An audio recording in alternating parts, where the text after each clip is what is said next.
Welcome friends, welcome to the channel the rule book. हम पढ़ रहे हैं central civil services leave rules 1972। आज हम कवर करने जा रहे हैं लीव इनकैशमेंट एट रिटायरमेंट, यानी कि कोई भी एम्प्लॉय जब अपनी सर्विस से रिटायर होता है या रिजाइन करता है या किसी भी केस में वो अपनी ड्यूटी से फ्री होता है तो उस टाइम पर वो कैसे अपनी लीव को इनकैश करवा सकता है। चलिए शुरू करते हैं। लीव या cash payment in lieu of leave beyond the date of retirement, compulsory retirement और क्विटिंग ऑफ सर्विस, यानी कि इन केसेस में जब या तो वो खुद रिटायरमेंट लेता है, यानी कि वो एम्प्लॉय रिटायरमेंट ले रहा है सर्विस से, या गवर्नमेंट के द्वारा उसको कंपलसरी रिटायरमेंट दे दिया गया है, या वो सर्विस को क्विट कर रहा है, सर्विस छोड़ रहा है, तो उस टाइम पर क्या होने वाला है। No leave shall be granted to a government servant beyond, यानी कि इस दिए गए टाइम पीरियड के बाद गवर्नमेंट सर्वेंट को किसी भी प्रकार की छुट्टी नहीं दी जाएगी। अब ये कौन सा टाइम लिमिट है जहाँ पर उसके बाद उसको ये छुट्टियाँ मिलनी बंद हो जाएंगी, क्या क्या कंडीशन है देखते हैं। सबसे पहली है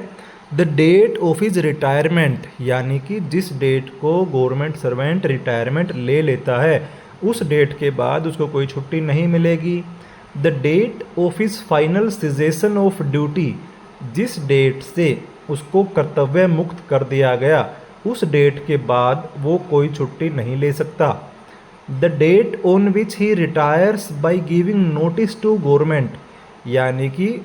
अभी उसको ऑर्डर जारी नहीं हुआ बल्कि उससे पहले उसने नोटिस दे दिया है गवर्नमेंट को एडवांस में कि मैं इस डेट से मुझे सर्विस से रिटायर होना है, और he is retired by the government by giving him notice और पे and allowances in lieu of such notice. दूसरा केस क्या हो सकता है, यहाँ पर एम्प्लॉय नोटिस नहीं दे रहा, बदले में उसको गवर्नमेंट ही नोटिस दे रही है। कई बार होता है कि सीसीएस लीव रूल के तहत उसको 1 महीने का नोटिस दिया जाता है, या नोटिस ना दे करके उसको 1 महीने की एक्स्ट्रा पे एंड अलाउंस दे दिया जाता है और उसको सेवा से मुक्त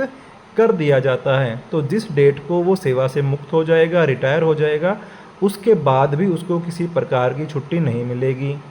the date of his resignation from service, या जिस डेट को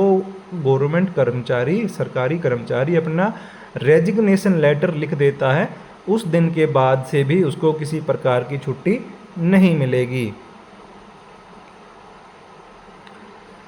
300 डेज EL HPL इनकैशमेंट,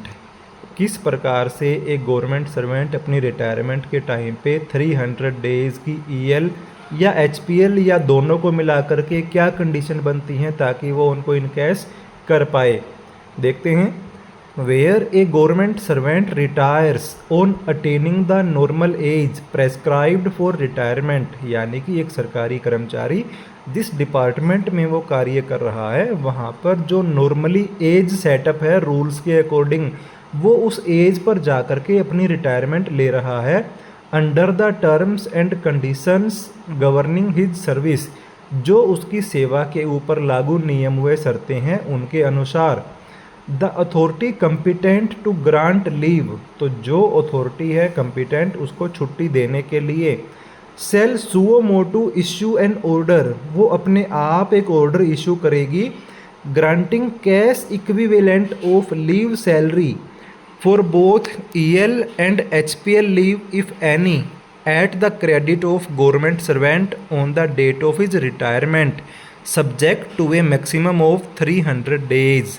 तो लीव कंपिटेंट अथॉरिटी एक ऑर्डर जारी करेगी कि इस सरकारी कर्मचारी के अकाउंट में जितने दिन की EL है प्लस HPL हैं उनके बदले में उसको कैश पेमेंट करी जाए। लेकिन यहाँ पर ध्यान देने वाली बात ये है कि EL अगर 300 हैं या उससे ज़्यादा हैं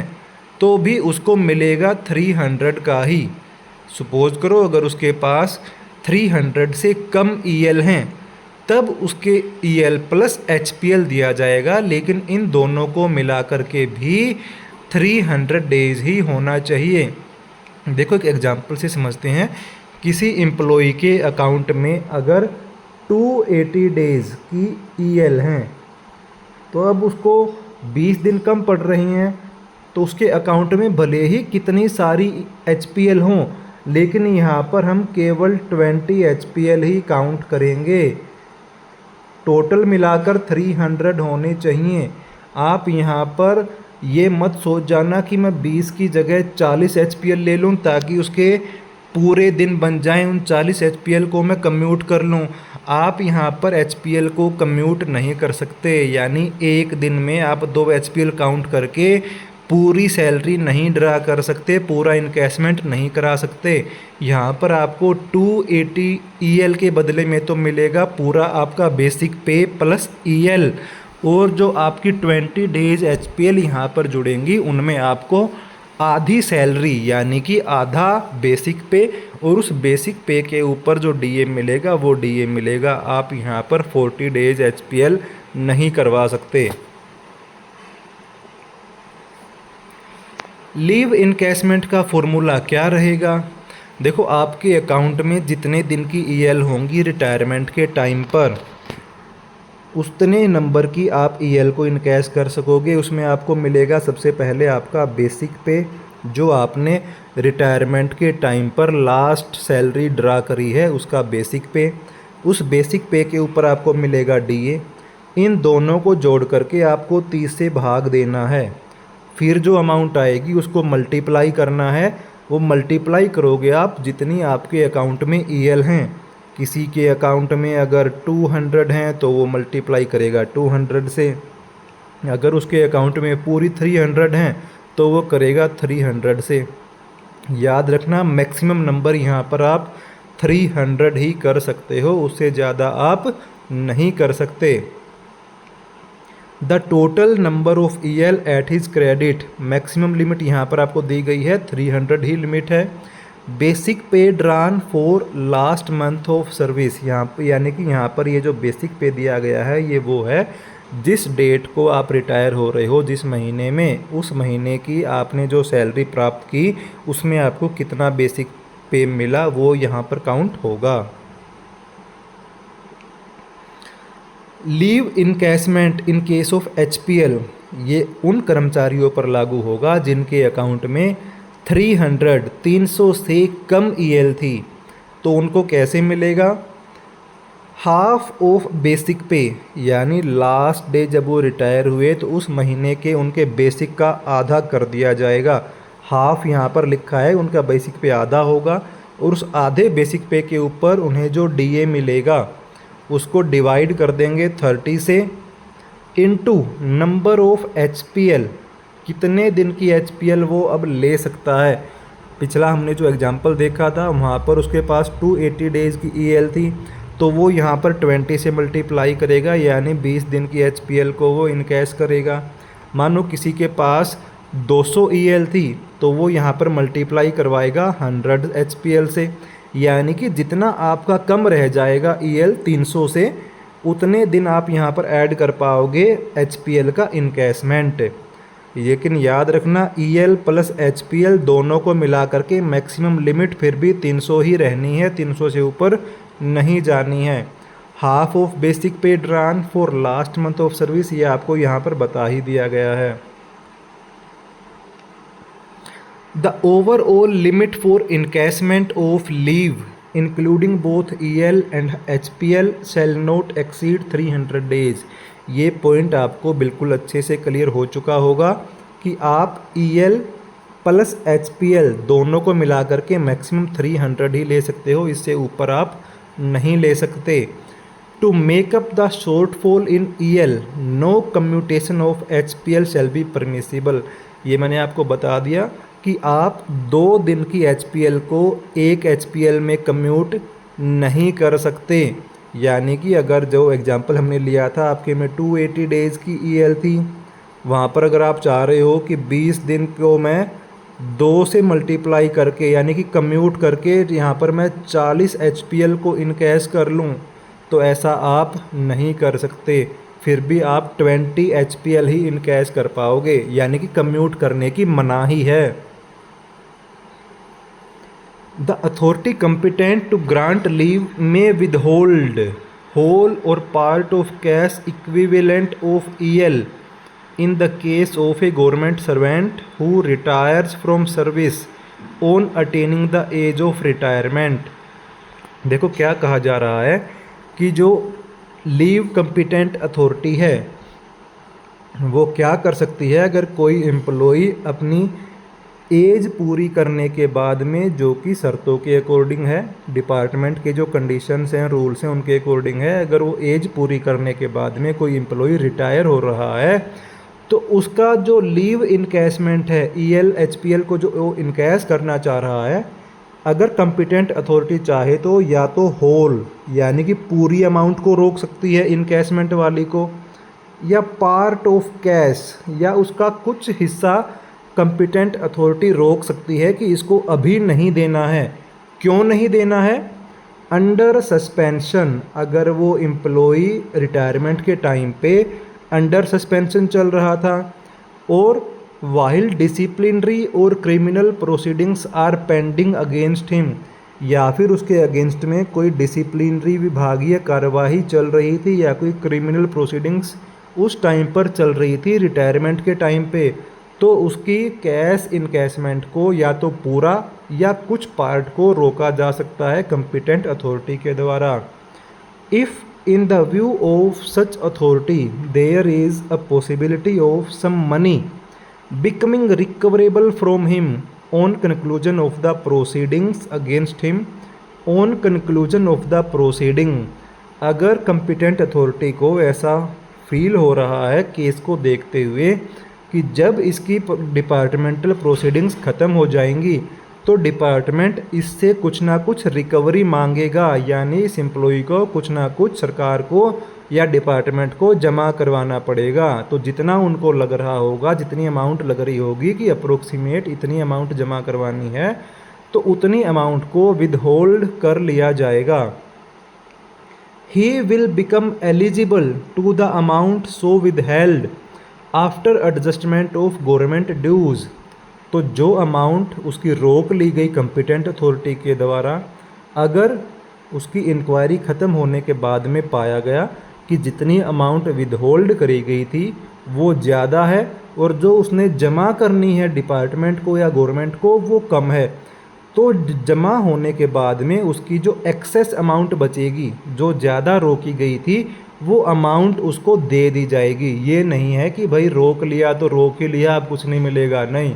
जितना गवर्नमेंट की रिकवरी बनेगी गवर्नमेंट अपनी रिकवरी रख लेगी, और जितना एक्सेस में उसकी अमाउंट को रोका गया होगा वो अमाउंट उसको दे दी जाएगी प्रोसीडिंग्स कंक्लूजन के बाद में।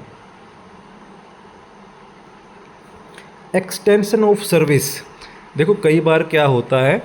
कि कुछ पोस्ट ऐसी होती हैं, मान के चलो उन पर 60 ईयर की एज में रिटायरमेंट थी, लेकिन पब्लिक इंटरेस्ट के कारण, गैप फीलिंग होने के कारण या कोई ऐसी परिस्थितियां बनी कि उस कर्मचारी की सेवा को एक्सटेंड किया गया, यानी उसको बोला गया कि आप 60 की एज में नहीं, आप अब 61 या 62 या 1 या 2 साल और आप अपनी सर्विस को करेंगे तब आपको रिटायरमेंट दिया जाएगा। तो उस केस में क्या होगा? Where service of a government servant has been extended in the interest of public service. यहाँ पर ध्यान से पढ़िए, पब्लिक सर्विस, जनहित के लिए, जन सेवा के लिए उसकी सेवा को, उसकी सर्विस को एक्सटेंड किया गया beyond the date of his retirement, जो उसकी रिटायरमेंट की डेट थी उससे आगे बढ़ाया गया। तब उसको क्या मिलेगा? During the period of extension, तो जो उसका पीरियड एक्सटेंड हुआ, सेवा अवधि बढ़ाई गई, any EL due in respect of the period of such extension, तो जितने दिन की EL उसको बन रही है उस सेवा अवधि के दौरान जो एक्सटेंड की गई, जैसे नॉर्मली नॉन वैकेशन डिपार्टमेंट में 1 साल में 30 EL मिलती हैं,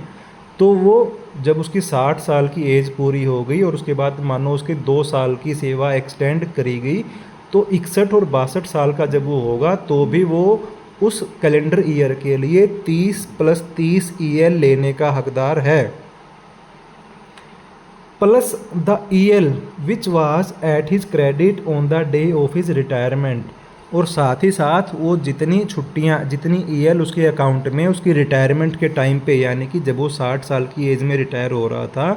तब उसके पास जितनी छुट्टियां थी वो तो मिलेंगी ही मिलेंगी, साथ में जितने 2 साल में वो अपनी छुट्टियां कमाएगा वो भी उसको मिलेंगी।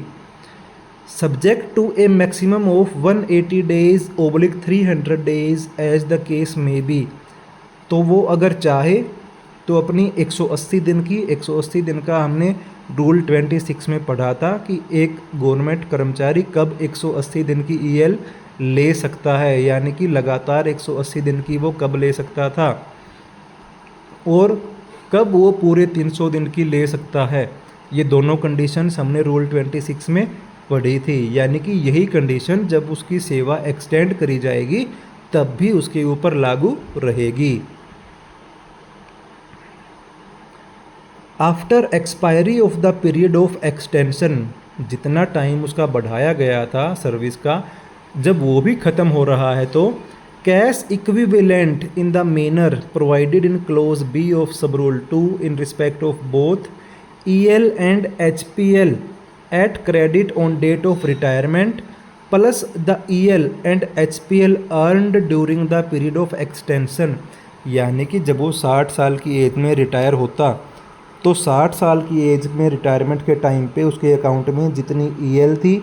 प्लस जितनी HPL थी, इन दोनों के बाद प्लस द EL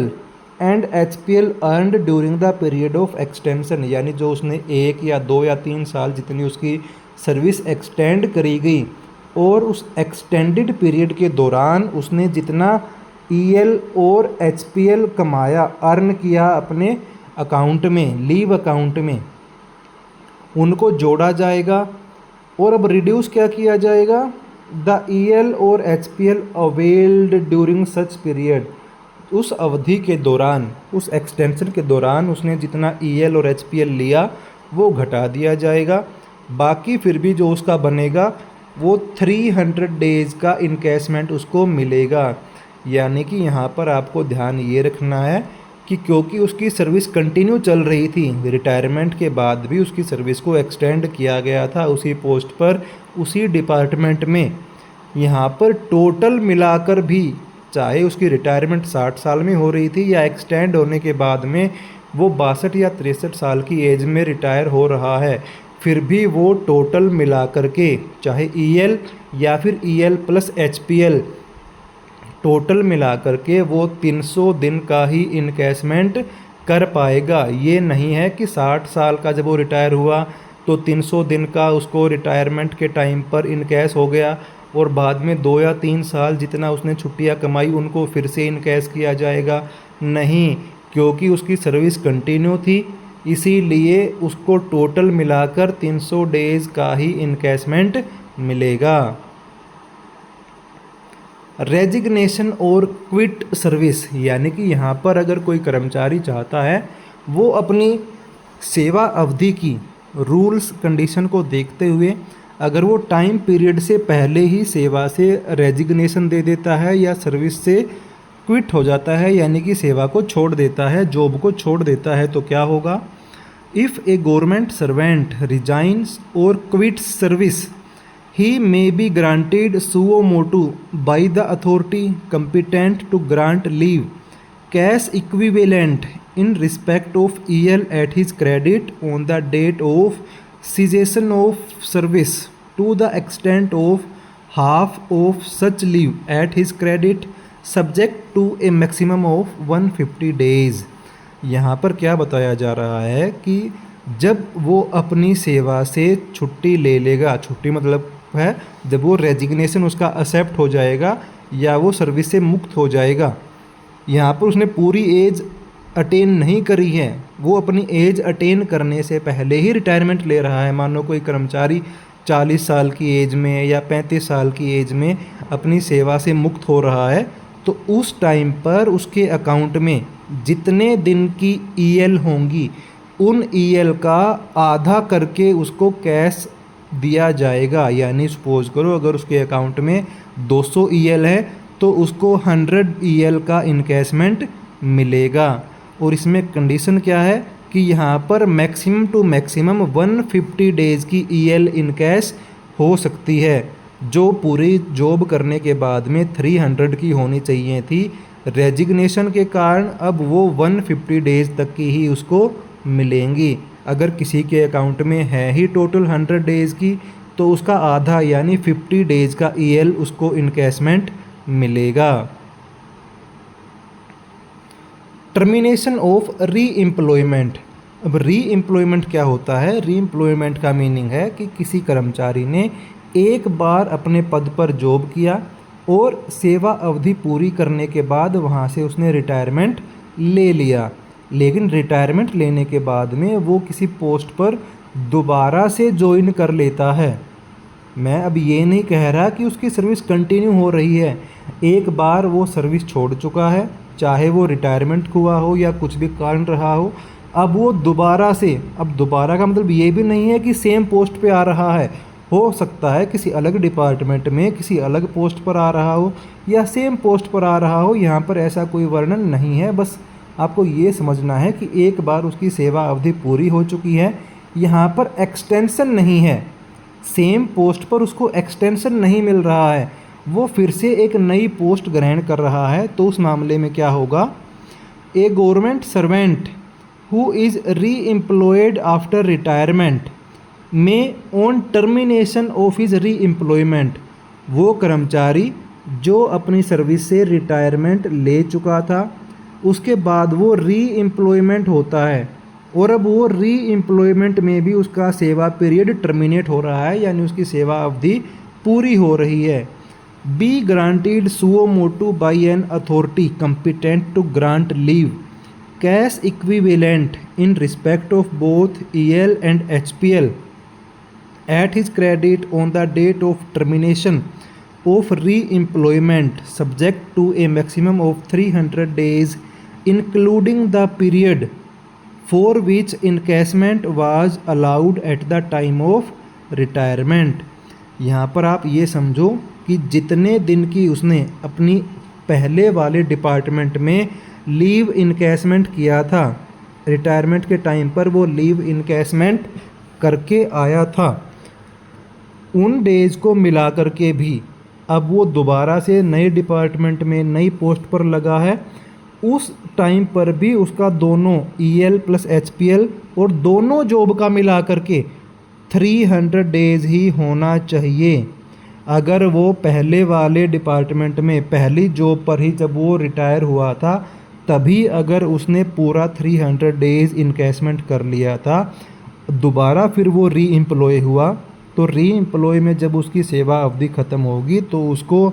0 डेज़ का इनकैशमेंट मिलेगा, क्योंकि वो पूरा 300 डेज़ पहले ही इनकैश कर चुका है। याद रखना, भले ही दो अलग अलग जॉब हैं, अलग अलग पोस्ट पे हैं, लेकिन लीव इनकैशमेंट फिर भी मिला करके पूरा 300 डेज़ ही होने वाला है।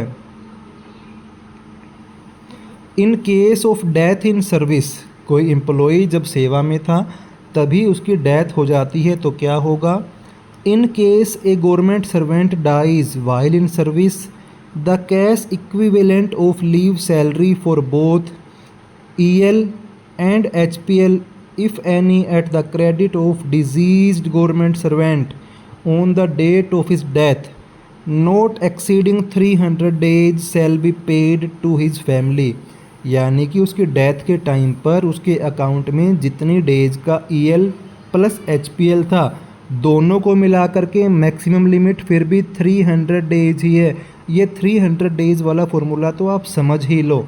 अगर 300 डेज़ पूरा EL है तो सबसे बढ़िया है, अगर 300 डेज़ का EL नहीं है तो उस EL की कमी को पूरा करने के लिए HPL को ऐड किया जाएगा, लेकिन याद ये रखना HPL को कम्यूट करके ऐड नहीं किया जाएगा। एक दिन का एक HPL ही ऐड होगा, दो ऐड नहीं कर सकते। तो दोनों को मिला करके मैक्सिमम 300 की लिमिट में जो एम्प्लॉई जिसकी डेथ हुई उसके फैमिली मेम्बर्स को, जो उसका डिपेंडेंट है उसने नॉमिनी बना रखा है, उसको दे दिया जाएगा। इन केस अगर वो मेल है तो उसकी वाइफ को दे दिया जाएगा, अगर वो फीमेल है तो उसके हस्बैंड को दे दिया जाएगा, अगर स्पाउस नहीं है तो उसके एल्डेस्ट सन को दे दिया जाएगा। In case of invalidation of service, a government servant who is declared by a medical authority to be completely or permanently incapacitated for further service, यानी कि मेडिकल अथॉरिटी किसी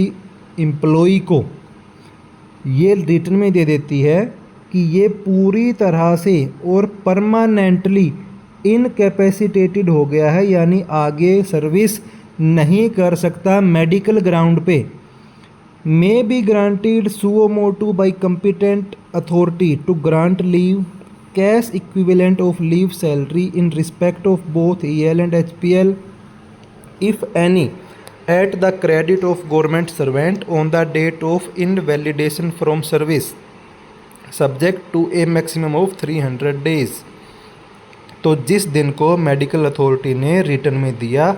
कि अब ये एम्प्लॉई आगे अपनी सेवा कंटिन्यू नहीं कर सकता ड्यू टू मेडिकल रीजन्स, उस डेट को उस एम्प्लॉई के लीव अकाउंट में जितना EL प्लस HPL दोनों को मिलाकर के मैक्सिमम लिमिट 300 की ही है, उतने दिन की उसको लीव इनकैशमेंट दे दिया जाएगा। तो ये थी आज की वीडियो, उम्मीद है आपको समझ में आई होगी। ये सभी कर्मचारियों के लिए बड़ा इम्पोर्टेंट है क्योंकि सभी इस पॉइंट को ज़रूर सोचते हैं, सभी अपनी EL को जोड़ते रहते हैं अपने अकाउंट में, सबके दिमाग में ये बात चलती है कि उन्हें रिटायरमेंट के टाइम पे 300 डेज़ इनकैश करना है। इस मामले में वो अपने जीवन के कुछ महत्वपूर्ण पल गंवा देते हैं उन 300 डेज़ को जोड़ते जोड़ते। तो भैया रिटायरमेंट तक मत पहुँचो, पहले अपनी लाइफ को एंजॉय करते चलो।